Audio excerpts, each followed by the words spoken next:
দেখ দোস্ত সন্দেশ খা। আমার দোস্ত তোর আজকে আত্মা তো বড় হয়ে গেল, তুই আমার কাছে সন্দেশ কিনে দিয়েছো। আর রাতটা বড় কি তুই পয়সা কামারি কাগজ দিন বন্ধু বান্ধবের জন্যই তো। খা নি খা পেট ভরে খা, একবার মন ভরে খা খা খা খা।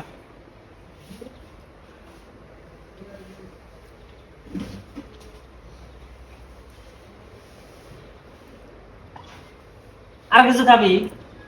না। পেট ভরছে? হ্যাঁ। চলু। এই দোস্ত কি অবস্থা? আজকে কি আছে জানো? কি হয়েছে? এক তো নিয়ে এসেছিল মিষ্টির দোকানে, এই জ্বালা পেটের মধ্যে 2 কেজি সন্দেশ খাইছে। কস কি 2 কেজি হয়েছে? আর 2 কেজি আর খিলাম না, কি আছে কামাই কাজ করি তো বন্ধু বান্ধবের জন্য। আর খাবার মনে হয়েছে আর উদ্দুর ভরে খেলাম, 2 শেয়ার গিলেছি সন্দেশ আজকে। কস কি ওই জায়গা 2 শেয়ার খাই? হ্যাঁ। এ ছোট ভাই, আজকে কি হয়েছে জানো? আজকে অত মিষ্টির দোকানে নিয়েছিলাম, 2 কেজি সন্দেশ খাইছে। এই পেটের মধ্যে 2 কেজি সন্দেশ আটাইছে। ওয়াও, কি ওই এই মানে 2 কেজি সন্দেশ? 2 কেজি সন্দেশ। আচ্ছা ছোট ভাই থাকো, গেলাম গা। হ্যাঁ। আর তো আজকে কি হয়েছে জানো?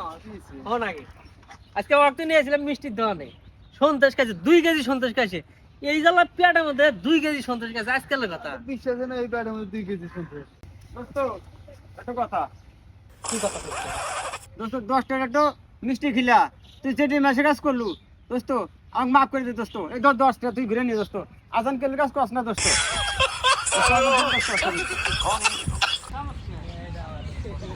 আসসালামু আলাইকুম।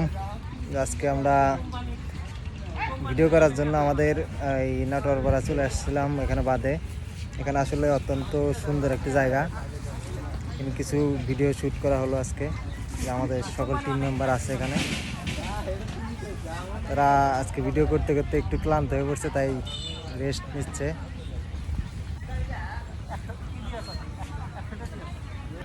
টিম মেম্বার সবাই এখানে আছে, তারা ভিডিও করতে করতে একটু ক্লান্ত হয়ে পড়ছে। একটা থাবুরি মারবো, একটু আমাকে কিলো তো এখানে দাও। আমাদের এই জায়গাটা কিন্তু অত্যন্ত সুন্দর।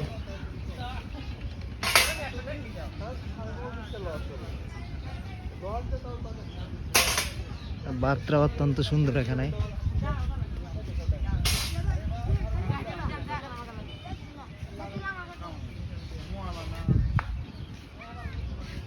দূর থেকে কেউ ঘুরতে আসতে চাইলে এখানে ঘুরতে আসতে পারেন।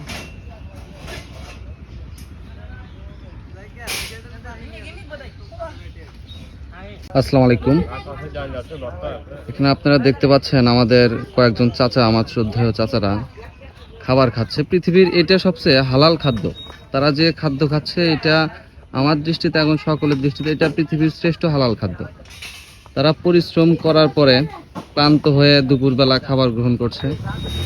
দোয়া করি মহান আল্লাহ তাআলা যারা পরিশ্রম করে নিজের ঘাম ঝরিয়ে জীবন যাপন করে, আল্লাহ তাদের রহমত করুক।